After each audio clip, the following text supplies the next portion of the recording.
ठरलं तर मग मालिकेत सध्या पूर्ण आजीने अर्जुन आणि प्रियाच्या लग्नाचा कार्ड घातला आहे. प्रिया सायली विरोधात सुभेदार कुटुंबियांचे कान भरते. यावेळी कल्पना आणि पूर्ण आजी मिळून अर्जुन आणि प्रियाचं लवकरात लवकर लग्न लावायचं असं ठरवतात. अर्थात अर्जुन याला नकार देतो. याच दरम्यान पूर्ण आजीची प्रकृती बिघडते. पूर्ण आजीला सुभेदार कुटुंबीय रुग्णालयात दाखल करतात. यावेळी आजी अर्जुनकडून तू तन्वीशी लग्न कर असं वचन घेते.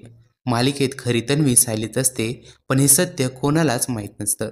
याचाच गैरवापर घेऊन कित्येक दिवस प्रिया तन्वी किल्लेदार म्हणून वावरत असते. कॉन्ट्रॅक्ट मॅरेजचं सत्य उघड केल्यानंतर आता काही करून अर्जुनशी लग्न करायचं हे प्रियाचं ध्येय असतं. मात्र दुसरीकडे सायलीने मी माझ्याच नवऱ्याशी लग्न करणार असा निश्चय केला असतो. आता अर्जुनचं लग्न नेमकं कोणाशी होणार याची चाहत्यांच्या मनात उत्सुकता निर्माण झाली आहे. अखेर सायली आणि चैतन्य यांनी नुकत्याच दिलेल्या मुलाखतीमध्ये सायली आणि अर्जुनचं लग्न होणार आहे असं सांगितलं आहे. या दोघांचे लग्न कधी होणार, ते कसं होणार, कधी होणार यासाठी तुम्हाला आगामी एपिसोड पाहावे लागतील असं कलाकाराने सांगितलं आहे. ठरलं तर मग मालिकेने नुकताच 700 भाग पूर्ण केले आहेत.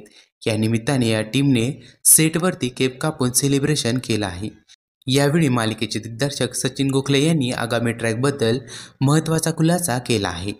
इंस्टाग्राम लाईव्हवरती एका चाहत्याने सायलीच तन्वी आहे हे सत्य कधी कळणार असा प्रश्न विचारला. यावर टीमसह दिग्दर्शकाने लवकरच खरी तन्वी कोण आहे हे सत्य समजणार आहे, पण ते कोणाला समजणार हे तुम्हाला कळेलच.